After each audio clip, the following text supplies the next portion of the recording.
Hi, everybody. This is Angel Arts, and welcome to the penultimate session before the finale for Mass Effect Collision. As you can see at the very bottom, we have a massive amount of players. Pretty much a representation from every single squad is here. Eric, unfortunately, is not going to be able to join us, but I'm going to try to insert Sisepian as needed throughout this session separately. Um, and this is exciting because this is the first time that the entire main squad or Alpha squad, I'm sorry, main squad and Bravo squad get to actually interact with each other, with the exception of the semi combination in Bravo squad's previous session. So, this is my warm up question for you. And this is actually a warm up question that I tend to use on every single penultimate session of a campaign. And that is, I want you guys to think very carefully, go back to the very first session, to the very first time that we started playing this game. And I want you to think of two things. One, how has your character grown and evolved over the course of this campaign? If you say that nothing has changed with my character from the beginning to the end, you've done the entire campaign wrong. Something, even if it's tiny, your character has to have evolved or changed in some form. Maybe not necessarily for the better. So that's question number one. Question number two, I guess I wanted to find out how you felt as a player that you've grown since the first session. So for Sync, he's definitely kind of grown, I say, outward. He was a very inward person when the session started, and I definitely feel as the campaign has gone on, he's learned to trust people. Again, he's learned how to have friends and even a family. And I think he's able to understand that mistakes happen, and you can't just live your life in a fault just because of something that happened, whether it was your fault or not. And as a player, this whole year has been very extraordinary. Like I said in session 0, just having the opportunity to be able to meet so many awesome people from every corner of this rock we live on, it's just incredible. And it's been a great year for telling the story. It's been a great year to roleplay, and just I guess thank all of y'all, and thank you, Hark, for putting all this together. Love you too. Who wants to go after that? Thanks for setting that bar, Dylan. I guess I can go because Matt wants to hear my answer. Rayne has No changed. tempering. Rayne has changed a lot. Well, I meant I'm trying to temper myself as in stay quiet more. But Rayne has changed a lot from beginning to end. I don't want to give away too much, but she's looked for a lot of answers and she hasn't really found them. And she's gone through a lot of issues and things that needed to happen for her. I don't know if it's been a good change or a bad change, but I'm ready to find out because I think this session is going to determine it one way or the other. And as far as what I've learned as a player, well, like Dylan said, I met a lot of great people, and I talk to them as often as I can. I know I pester Matt and Nell a lot.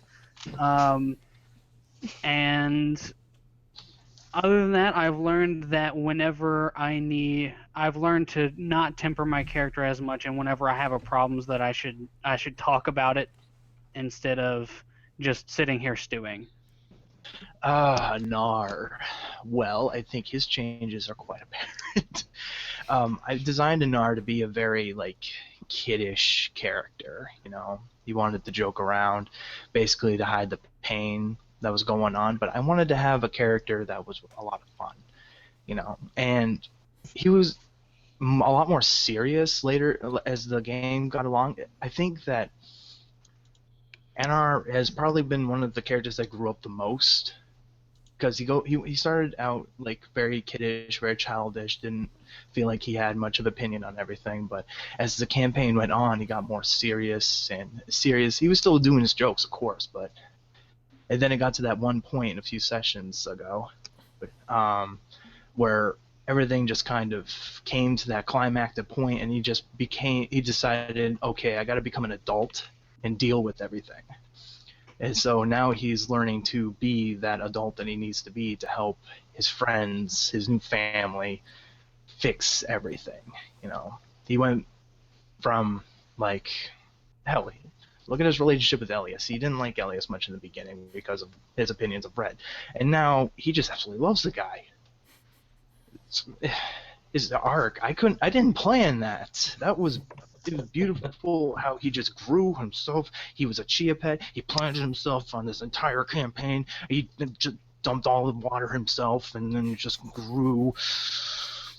I'm getting way too busy with my jazz hands. I understand what you're saying. The point is, I think Yes, he grew up quite a bit. Okay. As for me, Yeah. holy crap. I went in this with a lot of confidence. Turned out I was actually really scared. Yeah, guys. All that joking around in the beginning, I was scared. Anxiety, oh my god, anxiety was kicking my ass. But now I can't not even remotely imagine not playing this game with you guys, because I learned so much as a player. I learned how to temperament myself and keep my GM side from kicking into my player side. I'm rambling on too long. Hark won't tell me, but I know it's true. I'm just saying I love you guys. I do. And love you too, Hark. You're lucky I'm not there, or else I'd crush you to death with a hug. One day. Love you too, Jeff. I think Arkara's grown very differently than I thought she would to start with. She's still sort of the same character, but still not, because a lot have happened, and it's just... She's grown in ways that I didn't think she would. And she's become a lot more sociable through the entire thing. And she's come out of her shell a little bit, and I like that. She's still a bit slow on trusting people, but she's getting there. As for me, when I joined this campaign, I was at one of the lowest points in my life. I was really badly in depression and everything, and I was so scared. But I found so many new friends, and this year has been fantastic. I haven't been as productive as this past year just because of this campaign, and it's just been a blast. I love it. Thank you so much, Anna, for that. I appreciate that. Who would like to go next? For Lun, well, Lun originally was meant to be this very nervy adolescent, and he turned into basically the Tumblr Sith Lord. How did that happen? Somehow, but you know, I think Lun's grown quite a lot in the wrong direction. Aya. All Aya's fault. Don't you dare blame me for your mistakes, just because I got a sexy ass and know how to corrupt youth. Anyway, yeah. All Aya's fault. The idea of them maturing kind of went into a very different direction, but it's been a fun one, I guess. Who knows how that's gonna turn around and bite people in the backside in a future campaign or whatever. I don't know. You were literally Anakin Skywalker. You were innocent, and then you... For me, myself, I've loved this campaign. I mean, it's had some of its rocky moments, but I've loved the people. Same as like Anna, Jeff, and everyone else has said, like, some of the hard points in my life has happened this year, and then just everyone in the Mass Effect group has been there through most of it, probably all of it, and like meeting Matt and Alex in the actual flesh was amazing, and I'm meeting you next year, Anna. You're not escaping. Yes. Looking forward to it. I will find you, and you too, Dark. No escaping. Screw your very bad, like plane issues. Overview. Want me to go No down there breaking and your grab phone you? next time. That excuse only works once. Just don't ask directions from Alex, the poor No, thing. no. Poor Alex. I know, right? I Um, tried so hard. who knows? Maybe one day it will also be turning into jumping over the big sea to meet Spells, Jeff, and Hawk, and everyone else. Aww, that would be Hopefully. amazing. Hopefully one day. I will try and bring the cat too, but I don't think he'll be allowed. Aww. Let's all go to Boston Anime or whatever it's called. Be Wait, part of the okay. cosplay chess. what if his Yeah. Willingness Oh. hometown. Cosplay. And one of the reasons why Lun is turning into the dark side is because of my character. He did a very good job of being a mentor. I have failed as Obi-Wan. You are the best. When the vote comes to an end, we will all blame Crystal Chen. Yeah. Obi Chen, you had one job. I've been told that several times through this campaign. You were my brother, Anakin! I loved you! You were the chosen one. You were meant to bring balance to the Force, not destroy it. It's kind of hard because the way I had thought the character would evolve needed the original 20 sessions of time, but even after joining the campaign for Bravo Squad, Hark said, "I've already written this character. Please don't change it or something." So alright, so I said I will try going with the original plan and see how far the character would develop, because I'm very slow at these things, and I think realistically it would take that length of time to grow. She's maybe getting out from being always the disciplined person, so she is getting more of that inner rebel out as time goes on, and we're near the end. I was hoping that she would get to maybe a more neutral place, and I worry that this session or the next session she's just going to be so impossible to deal with because of the stubbornness. I mean, every other session I've tried to make sure I balance from a player's perspective too, not to ruin everybody else's fun. So I couldn't really push too much on the selfish, stubborn side of the character, which made it takes the whole journey even longer to reach the destination. So is that still kind of growth or change? I think or that, is that not enough? I personally think that counts. I think that counts. And as from a author point of view, I think she is learning that if you cannot be flexible, you will break under pressure. Mm-hmm. And everybody has seen that, how a person can break. And as a player, I am learning this very delicate balance of how to satisfy the story, how to satisfy the character, how to satisfy the game master, how to satisfy my teammates, and the audience maybe. Mm-hmm. I enjoy the process, but it has brought pain as well as enjoyment throughout, and I hope I have not upset too many people in the process. Yeah, you are one of my favorite RPs ever. Okay, you're better than that, so no. Yeah. Not letting I don't think so. Oh, and by the Upset way, more people. It'll be more fun. television and screaming at him, best thing ever.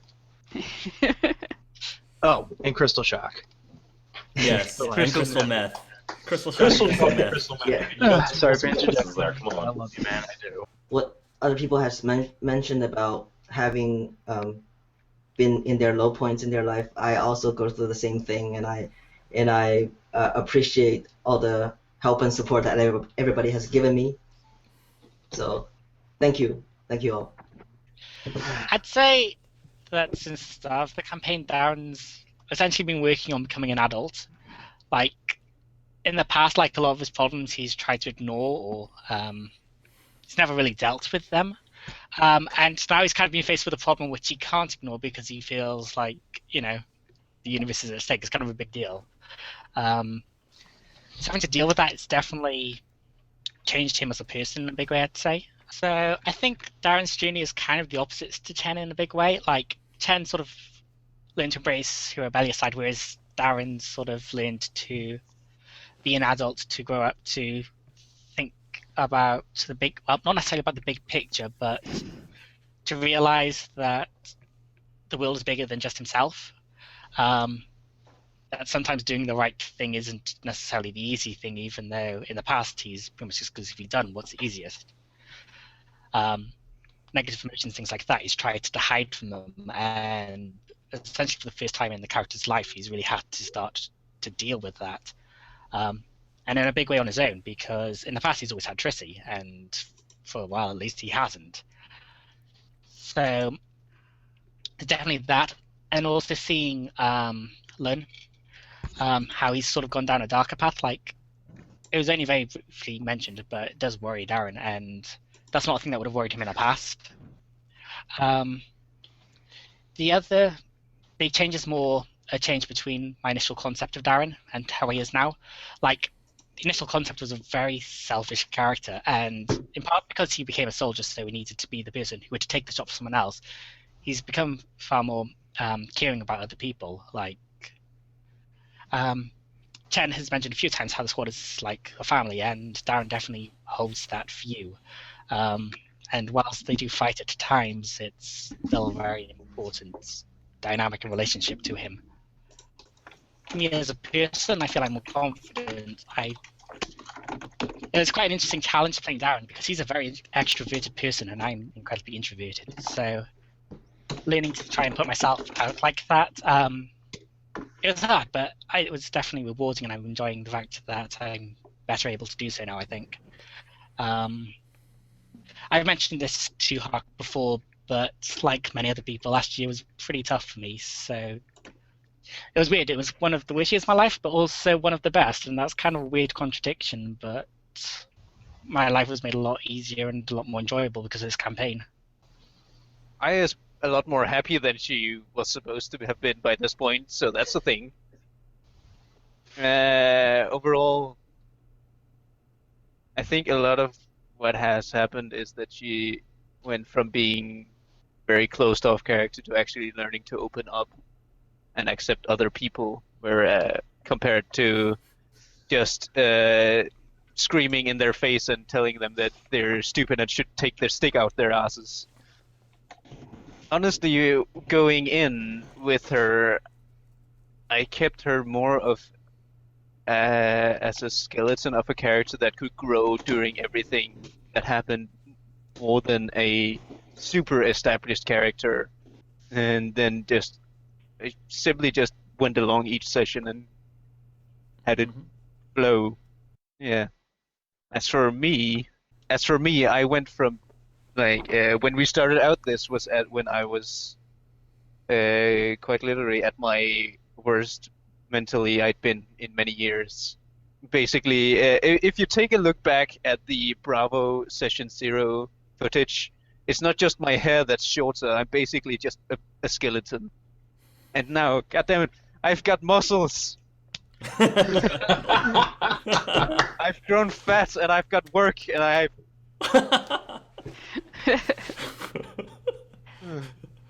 Yeah, a lot of things are better by now. I'm happy to hear that. Yeah. Elias is a bit weird, actually, as a character, because he's actually grown a lot more sneaky and secretive since the campaign started, which I didn't think was possible.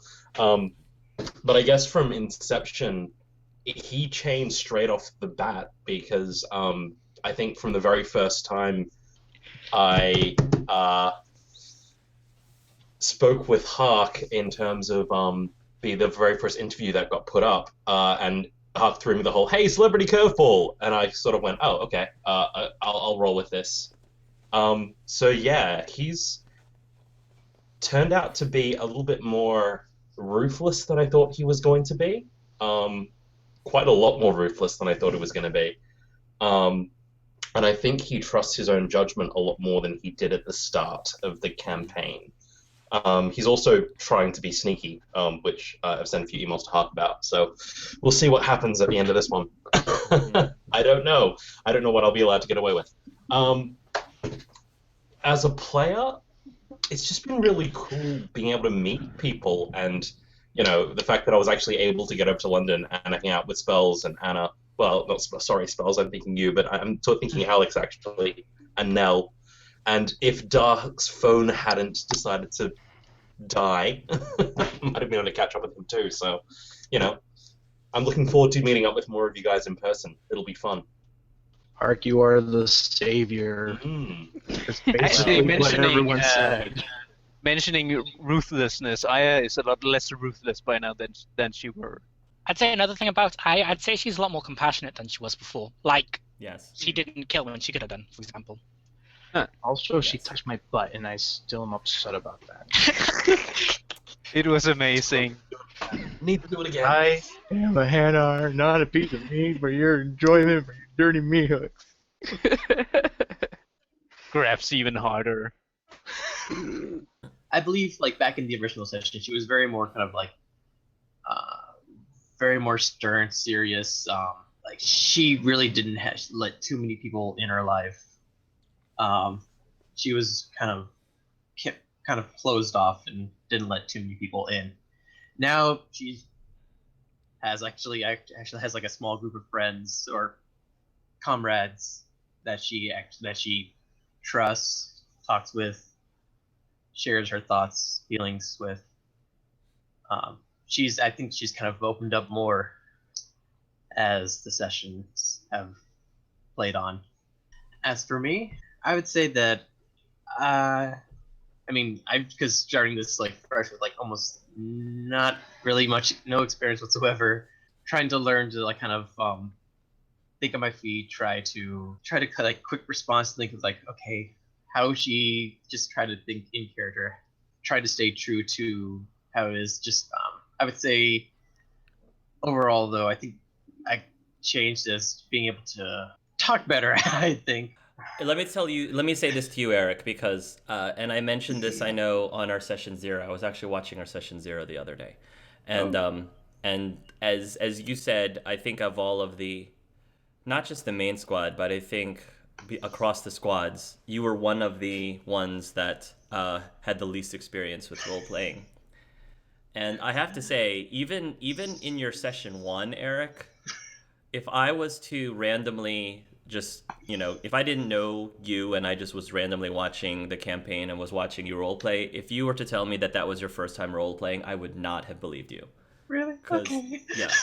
Like, I was rewatching the way that you handled the bank scene, and I'm like, that's his first time roleplaying? I'm like, Eric is really good. So as soon as I saw that, I was like, this guy's gonna be awesome. And I personally, from a GM standpoint, and Eric, I'm telling you, this is someone who's been GMing for over 10 years now.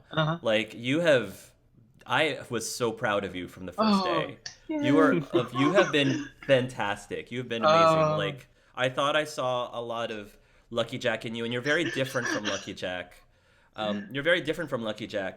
But just how it's adorable, because when you are getting into character, you take it seriously. Like, you, without skipping a beat, you own it. And again, I saw this once again when you were talking with Simon on session 7, the infamous session 7. And talking to Simon is hugely difficult character to talk to, but it's like you stayed in character the whole time. And then as soon as it wasn't until that scene was done, then you were like, oh, then you like gave a sigh, like you like relaxed. So that was the only thing that gave it away. That part was the only thing that gave it away, that you were maybe a little bit greener with this kind of thing. Yeah. But during, like when you actually were role playing, I would not be able to tell that was your first time. I would not have been able to tell. So, Matt, I'm just telling you, Eric, I cannot stress enough how proud I am of you. You are nothing to be ashamed of. And what I think is also very difficult for you as a character is that Sisepia is the kind of character who she does certain things and she makes certain decisions and she behaves in certain ways that are not always the most popular. No. but she's been consistent. You know, like she's been consistent and she's also evolving. So if you ever do, because I know that as a personal choice, and I understand completely, you shy away from watching the videos again. But if you ever do and you see any of those scenes where Sisepia might have acted a little bit like a total B sometimes. Yeah, oh yeah. I mean, look at Maximilian. Maximilian wasn't always the most, you know. Yeah. Maximilian got pretty abrasive too. But but viewers loved him because he was at least consistent. Like they expected that out of him. So that's how I came to appreciate your character and as you as a player. And I'm only spending so much time with you personally because you were the one that had the least experience. So. Hey. So, how have I grown as a game master?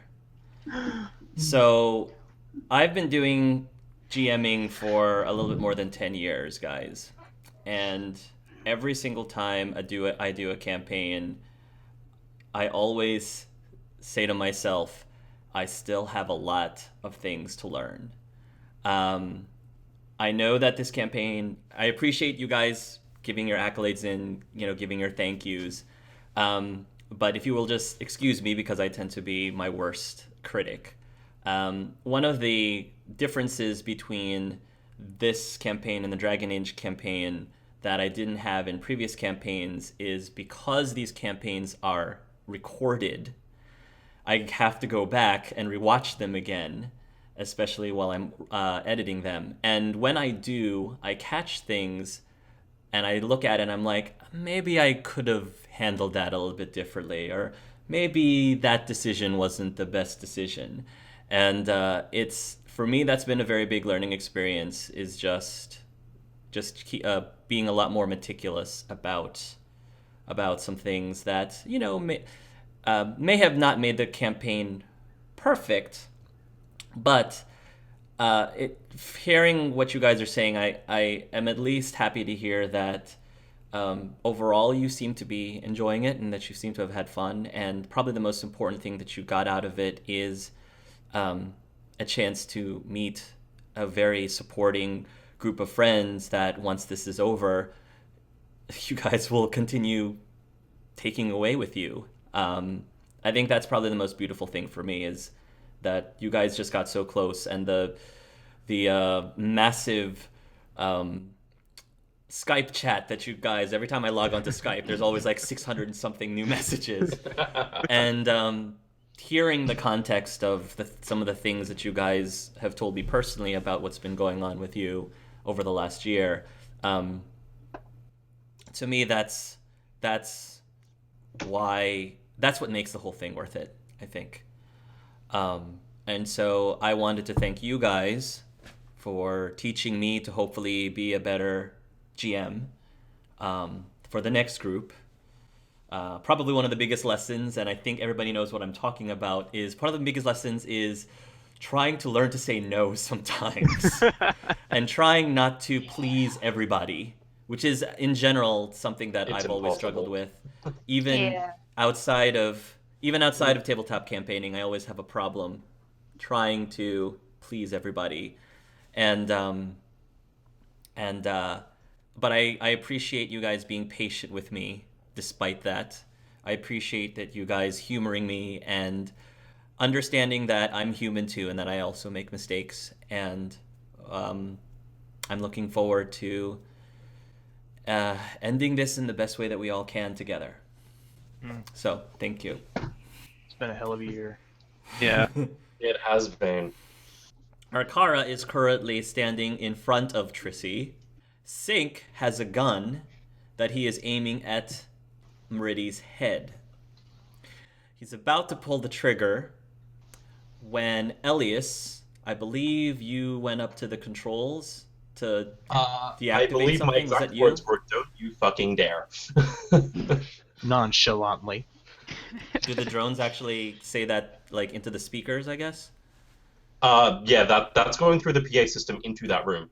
Okay. Mm. So congratulations, Dylan. We retconned you shooting Meridian in the head. You monster. Thank you, Bravo Squad. Thank you, Bravo Squad. I think Sync, after hearing what sounds like Elias's voice, he would stop and would start looking around to see if there was any kind of door or anything as to where someone could enter the room. I come bearing equipment, spare limbs, a Hanar, and a whole lot of backup, and one dead serial killer. This is where Octavius actually walks up right next to Elias, and he fidgets a little bit with the controls. I want to ask this as out of character question. Why didn't Sisepia shoot first? I was wondering what was going through her head. I mean, I think it was kind of that oath as an officer to not do that. I think though, if the situations had been different, if Talia had been the one to be captured, I think she would have done it in a heartbeat. I think she has her morals, but to an extent, like there are things that can sway her, and She was willing to let two people die if it meant that she didn't personally kill. Well, I'm just saying. Yeah, I think it's a legit question. She was willing to let two people die if it meant she personally wasn't responsible for the death of one, which is an interesting question. I mean, it's that. I mean, who is she to judge who lives, who dies? Fair enough. Yeah, because she's not in that kind of. She's not in a position where she can just decide which life is worth more to live than the other. That's fine. That's a fine answer, Eric. Let me also give you a chance. We haven't even got to the hard part, Eric. Oh Jesus! The out of character questions is the easy part. Like once you get in character, that's the hard part. She doesn't respond, but she starts to untie Trissy from the chair and tries to get her Cara, out of watch there. the back of her neck. There's an injector there. Don't press it. Actually, avoid the neck area altogether. Actually, is there any way to get to them from this room? Yeah, I think so. Hang on. Hark, can I open doors or anything? Some way? Get out? Exits? Yes. I can open So exits, there is right? the only exit from that room besides the door that they came through is a hatch up in the ceiling. If you open the hatch, then like a ladder comes down. Hey, Lon, do you want to make us a door? Oh, I think Lon is a. Don't you think you I'd should like them to get in on survive all the of making of the first? door. yeah, maybe not ask me to make a door. I'm gonna open the hatch. Currently, like wiping off the gunkle over him. I'd probably be kicking the body. There's a hatch that opens above each of the three, Sisepia, Arkara, and Sync. And if you wish to unbound the individuals in front of you, you are welcome to. I come down. I at least get Sync's arms and legs to him. Wait, doesn't Yes. have them? How His was he holding a gun then? He had one of one them. left. Had one. They gave him one arm back. Oh. He doesn't have his. He Oh, that's- basically is just a torso and an arm. So At the I'll, moment, I can still bite you in the kneecaps! We might need to get Sync to Chen so she can take a look at him. I think we need to get Sisepia a new implant. Actually, Working on it. Anyways, we gotta probably work to getting them out of there. Darren has abandoned his mech for now. He had the top open anyway, so he just hops out. Darren, when you get to Trissy, she's conscious, but she's in and out. Like she's heavily drugged. Crystal will do whatever she can with her equipment to Get that thing off her neck, please. Yeah, what do we need to do? Whoever is going to try to remove the thing from her neck or Meridi's neck is going to have to roll me a medicine roll. Okay, I'll do it. For Trissy, is someone else going to do it for Yeah, Meridian? I'll try for Meridian. I suggest you don't fail. Yeah. Highly suggest you don't fail. Not failing. While you guys are doing If you that, kill my I'm sister gonna now, I check won't on be our impressed. since someone is. Yeah. I'm gonna use the renegade point I got for shooting her last round to try to. Perfect. Okay. Sync is able to carefully. It actually is kind of tough because that thing was lodged in there pretty quickly, so that pretty with great care, so that you can't just easily remove Right. it within seconds. But you're able to remove it in such a way that it does not lethally inject into Meridi's system. Chen, you try to carefully remove the injector. It catches a little bit, but you're able to very quickly, without letting yourself panic, because you have a tendency to be very focused on what you're doing. You do manage to remove it from her without it injecting into her system. Is she going to be okay, Doc? Let me do further testing. And Please she's do. going to do a scan, just making sure there's no residual chemicals or drugs in her system that's going to have other effects. Other than the sedatives, the heavy sedatives that she was given, you have a feeling that that probably needs to be taken out. It's not lethal, but it can make her very sick if it's not taken out of her system, pumped out of her system very quickly. And she's going to check for equipment locally in this lab or any. Do a search or investigation. Darren, you're holding on to Trissy's hands, and she's again coming to. She's very doped up, and she hears your voice, and she says, "Darren, is that you?" Yes, me, Trissy. I'm here. You're going to be okay, okay? You're gonna be okay. What took you so long? She says with a smile. 14. Well, you know me, I never... Well, you know me, I never do Me and anything... Tibbs didn't kiss, it's a thing. Prior to that, I said, you know me, I don't do anything fast. I'm just so glad you're okay. Are you guys safe? She says. Of course we are. So are you. You're gonna be okay, Triss. I'm glad you're not dead, because that would be super awkward, she says. I'm glad I'm not dead too. She kind of falls against you, and she looks like she's trying to give you a hug, but she's too weak right now. Yeah, Darren sort of half hugs you against him. And Oh, thank Glad you're safe. goodness, Niha says. After all this trouble, I'm glad we finally managed to find her. Not that the other Trissy was a problem at all. She was very sweet too.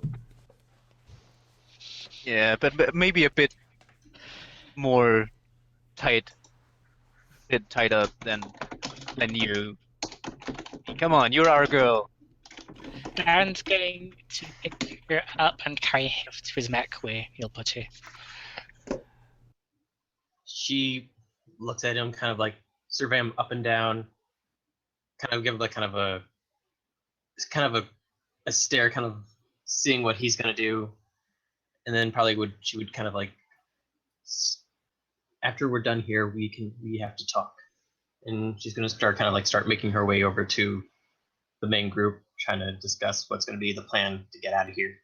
Yeah, while they're all seeing to Trissy, Sync is kind of checking on Meridi, and he's gonna look over back to Elias and say, "Elias, I didn't know you had backup planned for whenever we originally infiltrated this place."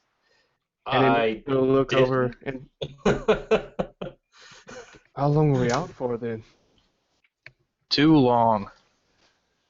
An I hour? think it was a couple of hours. Yeah. Maybe I've been about an tired of hour. risking your ass. Man, it's good to see you. You too. And our Kara, I give Kara a little shove in the shoulder. It's like, you're supposed to be protecting him, damn it. Well, it's kind of hard when you're knocked out before you have a chance. That's Not okay. one of my best moments, I must admit. I'm just glad you guys are safe. Especially after that fucking maniac in the corner. So that's who it was. Again. Again. He just doesn't. Simon He's like a says- freaking cockroach. He just keeps coming back. Well, he probably Fantastic. won't come back this time. I mean, he's a bit of a We pile of should probably mush just right hunt him now. down in the other universes just to be sure. Considering the fact that his head was crushed into non-existence, I think, yeah, he's probably pretty dead this time. Good riddance then. Yeah, we're lucky to have a Lun on our side. Yeah, and now I'm covered in him. Yeah. This is a new suit and all. But you I'm gonna look so toss a bad. Lun of water bottles. Like, here, you can clean yourself off with this. I think I'm gonna need more than one. Oh, okay. Well, I got like 20. I keep them on hand just in case for Mr. Sinky here. Just chuck him all the bottles. You're shucking through all the bottles, and you hear a squeak as Nuggles gets thrown off to the other side of the room. Oh crap! No. Mr. Nuggles. Do I Oh. recognize Darren, is by it- the way? Is that one of those rat things from that other dimension? He's not a rat. He's a. You know, I don't know what he is, but he's not a rat. Hairless bunny? Otto Fused with hasn't a rat? killed him yet, I'm surprised. Look, I never had a pet. My mom never let me. Aww. Hmm. What would jellyfish even keep as pets? I'll let that slide for now. I'm gonna put Knuckles back in the mech. By the way, the mech is really big now, and it's been called the Endurance Mark II after the ship and crew. You're welcome, Stink. Nice name. Out of character, Hark, do I recognize Darren? I mean, Yeah, not you not the one from Purple, but just. Yes, you do. Okay. Although this Darren, the Darren that you knew from your world had a little bit more facial hair than this one. Okay. But you do recognize him. How Especially long- the way that he's handling the way that he's with Trissy, you pretty much can put two and two together. Yeah. So after watching their little interaction with each other and everything that we just had, Stink will say, "Well, I guess you guys are for Purple." Yep. Yeah, I guess you know about all that too. Well, Thank you for rescuing here, by the way. thank you for Then back rescuing back in us. trouble, but Is there anyone else in need of medical attention? I think Simon might need a little bit. Oh, screw that guy. I don't know. Autopsy would be a waste of time. Crystal Chen, what do you do with the lethal injector? Do you just toss it away, or do you keep it? What do you do with it? Keep it. You keep it. Okay. Have Sync. How about you? I think Stink's gonna crush it with his hands. You're gonna crush it with your hands. The metal one. The metal one. The metal hands, but Well, the both metal hands. You crush it with your metal hands, and this viscous liquid seeps through, and it when it hits the floor, it actually steams a little bit off of the floor. That was in your guys' necks? what the hell is this? Are you xenomorphs now? Do you actually want to find out, or shall we just leave it alone? Should we should do a scan if they to see if they have any parasitic things sitting in their chests waiting to burst out and eat us all. Guys, I just remembered we're still in a institute filled with Geth. We might want to get out of here. Yeah. Actually, Hark, is there a self-destruct function on this console? As Roll all a- good evil villain bases. Roll a just roll a d6. Makes sense. He did say he doesn't care about the building. I Wait, mean, do you want to make Five sure or there are roll a no other d6. people? 5 or higher, yes. Lower, no. Hey! Yes, there is. There is it is. is it a big red button just marked with self-destruct, do not press? I would not. No, realistically, no. Realistically, no. Wait, do you want to Uh, make sure actually, there are no other... If we're all ready to leave, I can make this place blow up internally. Let's Maybe get out of put the druggies to the ship before we press the Hold button. on. Stick them in the mech. I can carry them. They won't be a problem. well, I've already got Trissy in my mech, so You can get so- in it too. It's big enough. But that's what Let's I meant. all party. Let's all have a party Just that. inside. I can't carry all of you. Besides, you can Elias. walk, and I don't want you anywhere near my butt. Are you sure that there's no one else in here, like any other people? We didn't have a choice about killing this man. But... You'll find something in one of the lockers that you feel that you can actually use almost immediately with your Omni tool. Then I will to use start. immediately. Who do you use it on first? Trissy. That makes a lot of sense. Okay, roll me a medicine roll. If you think there's anything that's applicable to this roll, let me know. I'm just fidgeting close to Meridian. Darren's just sticking close to Trissy, obviously. So Meridi is mumbling something next to you, Arkara, and she says, Arkara, what's our cover? Same as before, right? Oh. You don't have to do anything right now. Just take it easy. Okay. We're good to go. She says, I just want to sleep and maybe have something for dessert. And she falls over onto your shoulder, or wherever it is you are. Yeah, I hold her steady and upright and just make sure that she's as comfortable as I can have her. Okay. I got bucket seats. Anar, you said Geth were here? Yep. Elias, Yes, I thought we were supposed to rescue some kids. Where'd the Geth come from? This isn't that same facility. We had to track you here. Well, Simon knocked you all out. I've got no idea where the kids are, and yeah. That it. Sorry. Great. I did melt their mainframe, but unfortunately they did get all the kids. And Great. you lot to boot. So are you guys leaving now and blowing the place up? Is that what I'm hearing is happening? Yep. Okay. Which way are you guys exiting? I mean, there's a convenient hole in the ceiling leading out to the giant hole in the front. Where all the Geth are, I suggest we go out through the docking, through the hangar down below, which we already know is clear. Okay. True, I guess. Are we leaving? You guys- the We can also steal a Cerberus ship, and then be on that, and then have them not realize that it's us. Still, we're pretty powerful. We could take them. Are there Cerberus shuttles in the docking bay? Yes. We'll take Yes. some shuttles. Okay. I will radio ahead to the Normandy. Be like, we're in Cerberus shuttles, don't shoot, damn it. Gotcha, Captain Cortez says. Glad to hear that you guys are okay. Hey! 23. Hey. Darren. Yes. Nice. Darren, you're able. Not only are you able to find a ship that you can actually activate, it's a much larger ship than the one that Sync was working on. So it easily is going to be able to fit all of you, plus some cargo if you want to take some cargo with you. Let's steal as much as we can, and then dump the ships, so that they don't. Is there anything here worth stealing? Well, there were I think we multiple should mechs. just keep the shuttles because they might actually prove useful given that Cerberus has a giant lockdown on everything right now. Are there any uniforms? You have wounded. On the If you're ship? gonna steal- Yes. Yes, there are. Yes. If Cerberus we're going to steal uniforms. anything, uniforms. Yes. Uh, As you guys are flying the ship, the radio is actually picking up Cerberus sound chatter. waves. Nice. Chatter.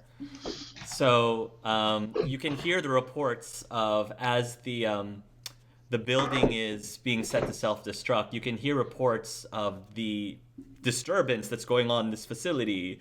You know, we need, X, Y, and Z, patrols to check it out and find out what's going on. We lost communications, blah, blah, blah, blah. Moments later, there's a big explosion. And, of course, after that, there's a lot more chatter saying, what the F just happened? And it seems like Cerberus right now is on their toes at the moment, trying to figure out what's going on.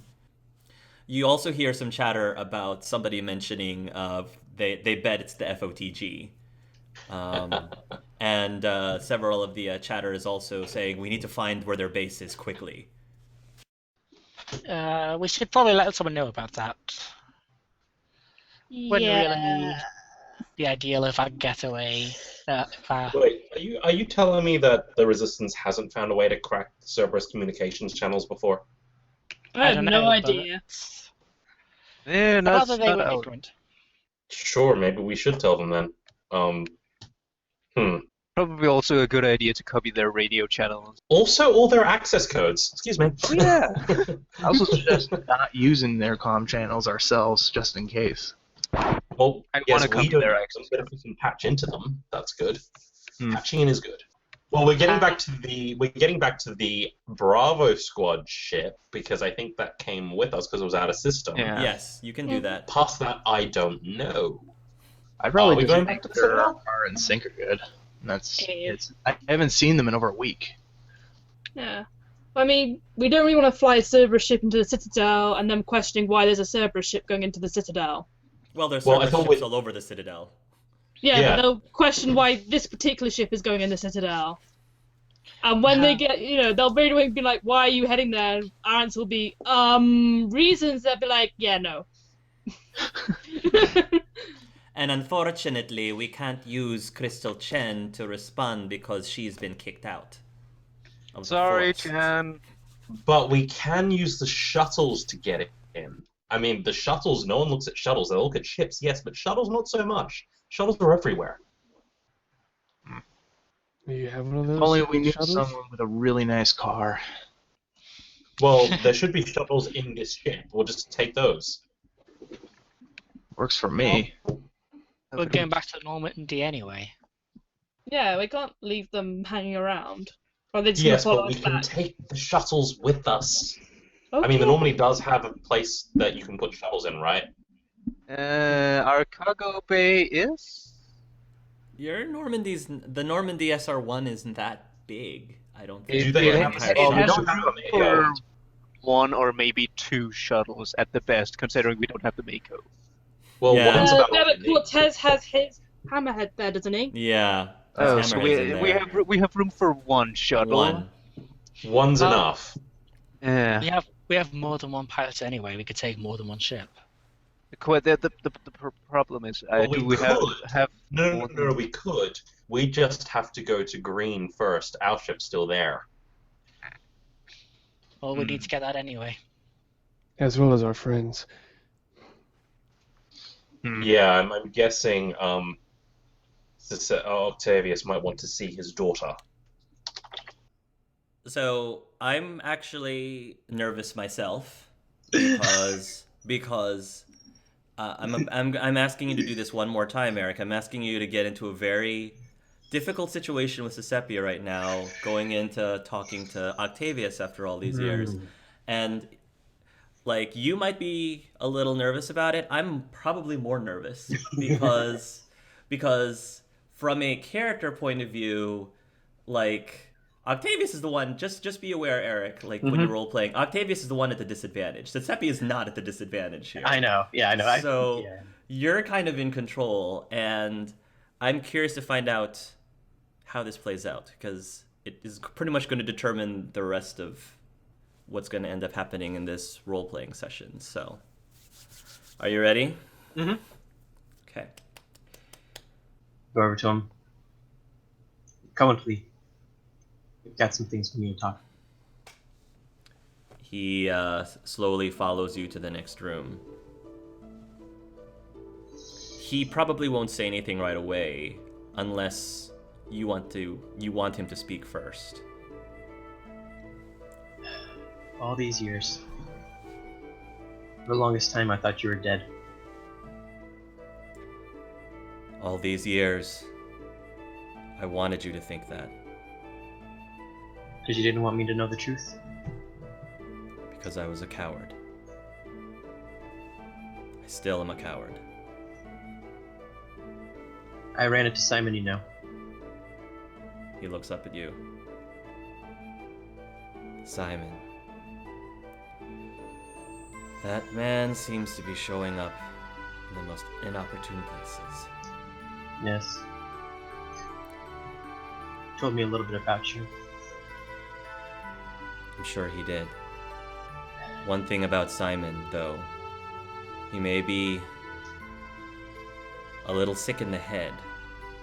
Not that I knew that at the time. But he tends to be truthful. I don't think I'd be able to tell you that anything he told you was a lie. Why did you feel you have to lie to me about everything? About your connection, your being fired from the military, your abuse with the drugs. I was ashamed. I was ashamed about a lot of things. At first, I was ashamed that I wasn't able to pull my own weight. I felt responsible during one of my early missions on the Force. Several people very close to me on that mission died, and I couldn't help but think that if my biotics were a little stronger, if I were a little stronger, I could have prevented their deaths. I felt inadequate. I felt shameful. I know now I should have talked to you, but what little pride I had was keeping me from doing that. And that's when I met Simon. He seemed nice enough at the time, completely innocent at the time. He seemed like he genuinely wanted to help me, wanted to give me a few things to help boost my abilities. And it worked for quite some time.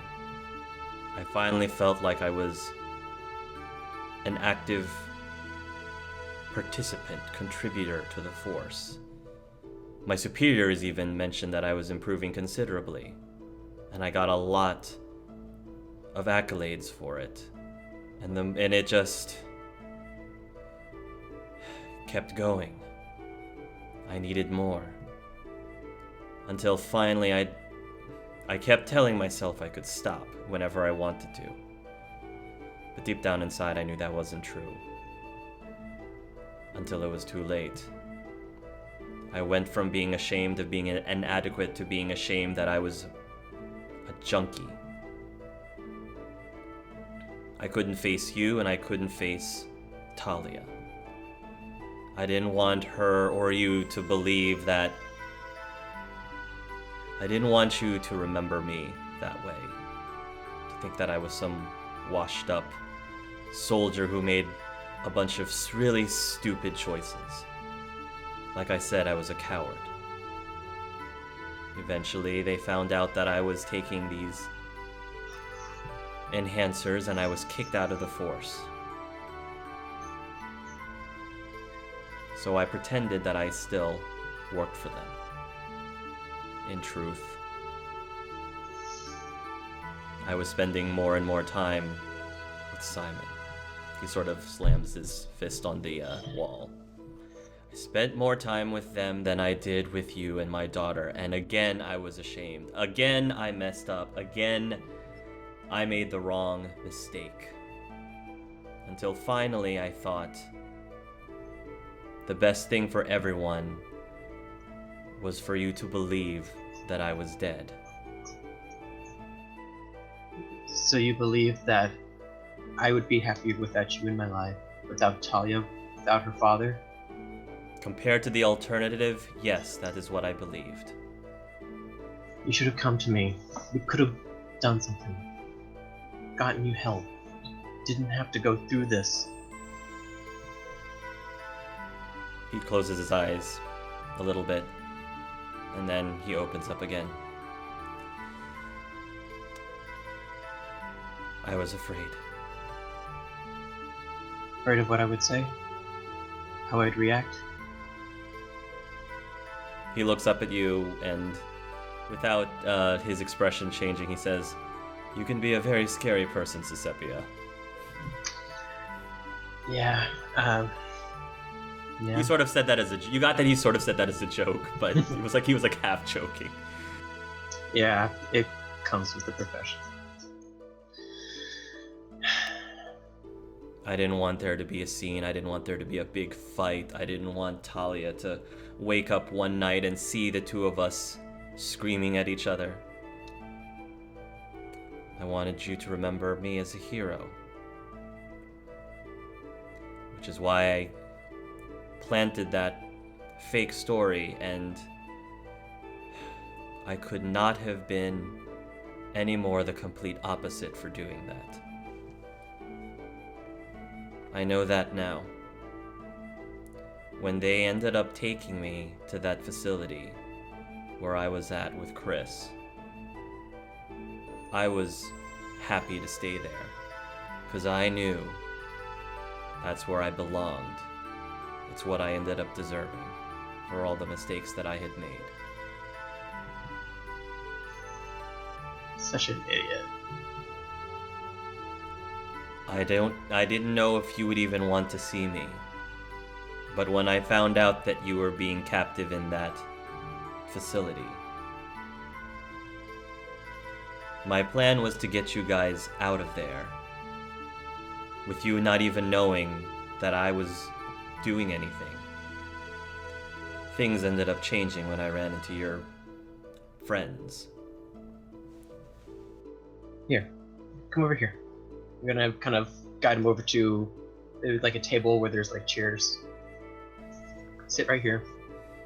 He walks over there slowly, and then he has a seat. Walks on the opposite side and kind of stares at him. It's like, I'm gonna ask you a couple questions. No more lies. Only the truth. Okay? Okay.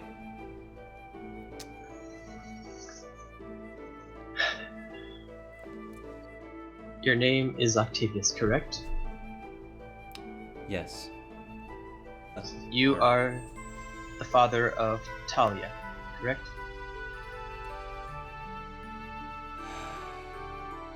Depends on what you mean by the term father.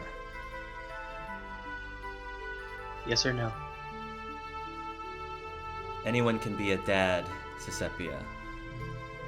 But being an actual father to someone, I can't honestly say that I was actually a father to Talia. Not from what I've done.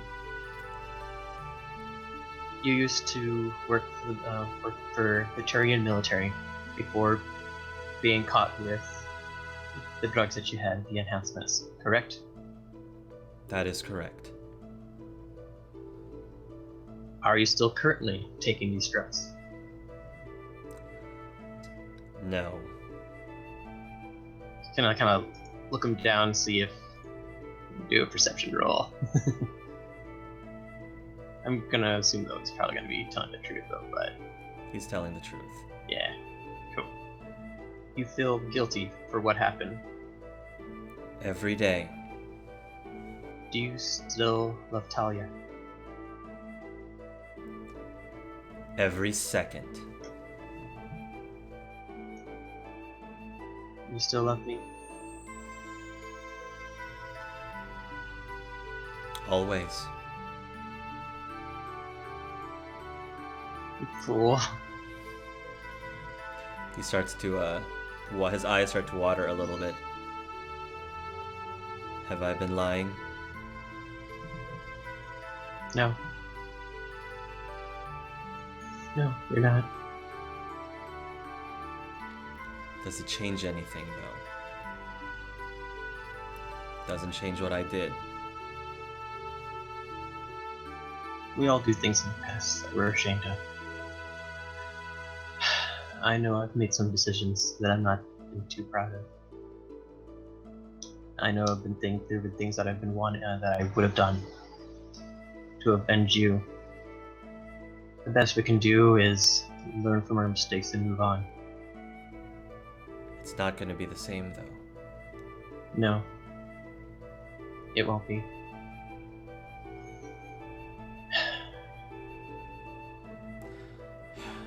I wanted to be the person that you wanted me to be, Susepia. I wanted you to see me. I wanted to be that person that you saw in me. And I can't promise you that I am that person. You don't need to be that person. Just be proud of who you are. Be the person that Talia can be proud of. The fact that you were willing to risk your life to save me, it shows you do have courage in you. You just gotta believe in yourself. He nods silently. Thank you, he says with his voice cracking a little bit. She brushes her hand against his head. He holds his hand up to yours. You dummy. Kind of like leans her head against his head. He leans in too. What Yeah. are we gonna do with Talia? We'll find that out when we get aboard. She's gonna be down to the ship over there. She'll get to meet you. When she gets older, I'm going to have to tell her this. Yes. Yeah. When she gets older, definitely. No sense in keeping that from her. But I think for now, she's too young. I dread that day. But I know that I have to. I love her too much to not. Even if it means that she'll end up hating me for the rest of her days. I'll stand with her to let her know. Can I ask why? Everyone deserves a second chance at happiness. No sense in dwelling over the mistakes. Thank you. Let's take it one day at a time. Agreed. And then with that, she's gonna step out of the room. He'll stay in the room for a few more minutes before he finally gets up and walks out himself. Yeah, where is Talia? She's back We on the left her Endurance. on the Endurance, which we left in another galaxy. Just so that we don't separate you guys, could we say that you all decide to make the jump over to Green to pick up your companions? In theory, you have two reality colliders. In theory, you don't have to wait 24 hours to jump back to Yellow if you don't want to, because you have a second reality collider. So